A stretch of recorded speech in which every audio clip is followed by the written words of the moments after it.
Alright, we're going to take a look at making a power series that is approximating a function, I guess. Yeah.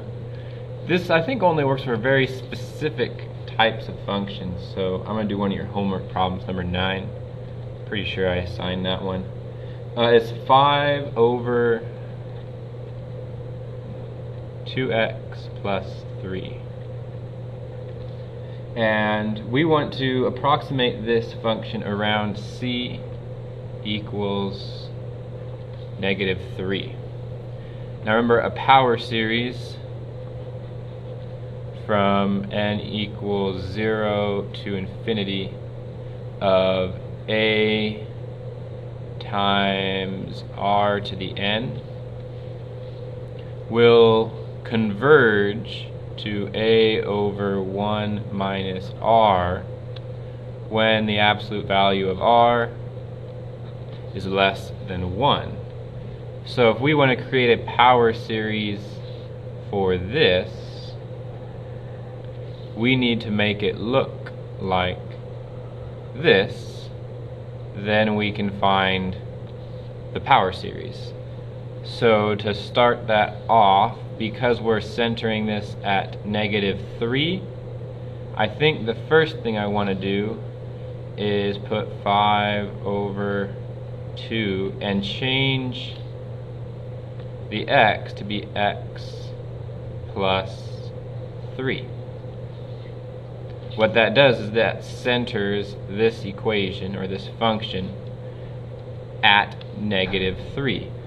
The problem is that's not exactly legal to do. You can't just add in a plus 3.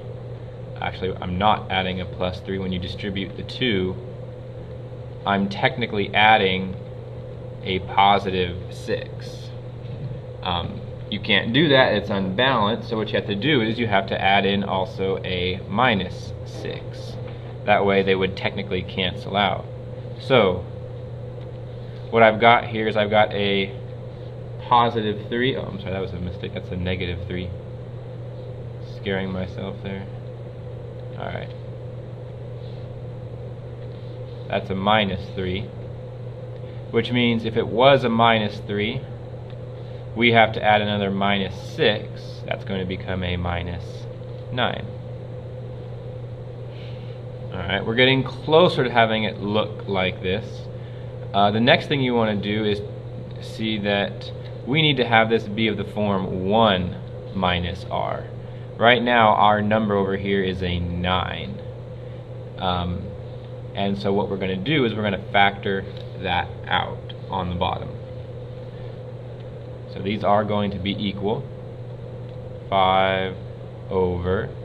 So what we're going to do is we're going to factor out a 9, so that over here on the side it's going to be -1. That means our term in the front is going to be divided by 9, so it becomes 2/9 times x plus 3. Right there. And as you can see, if you distribute the 9 back in, you get right back to where you came from. So we haven't actually changed anything.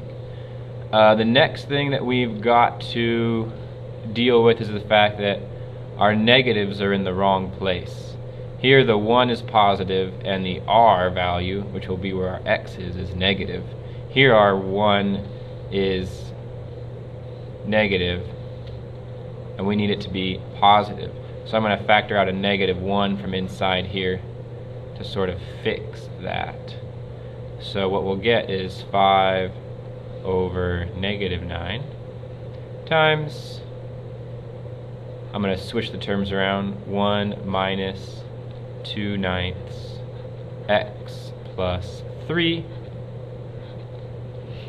just like that. Make this fraction a little bit bigger here. It looks a little ugly, but we are pretty much now in this form. I'm going to bring the 9 up to the top, so it's -5/9 on top. On the bottom we have 1 minus 2/9 x plus 3. So here we now have our a, And here we now have the r. So our summation becomes n from 0 to infinity of -5/9 times 2/9 times x plus 3 to the n. So there is our summation. It is not converging everywhere, so we have to figure out where does this actually converge. Remember, r needs to be less than 1. So let's see, when is that going to be less than 1? So we have 2/9 times x plus 3. So the absolute value of that needs to be less than 1. Multiply by 9, divide by 2, so x plus 3 absolute value is less than 9/2.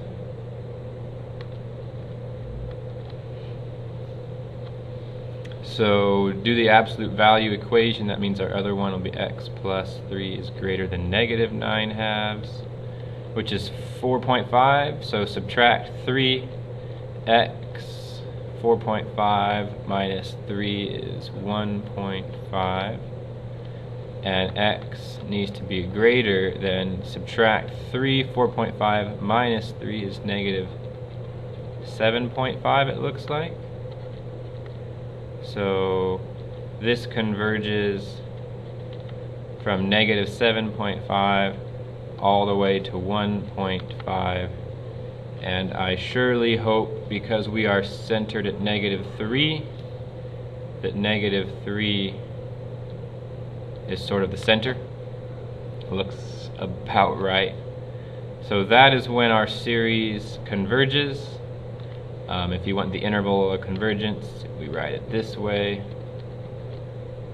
And I'm pretty sure the endpoints don't work, so that's why I'm putting curly brackets. That is our interval of convergence. And we've got it all there. Hopefully that helps.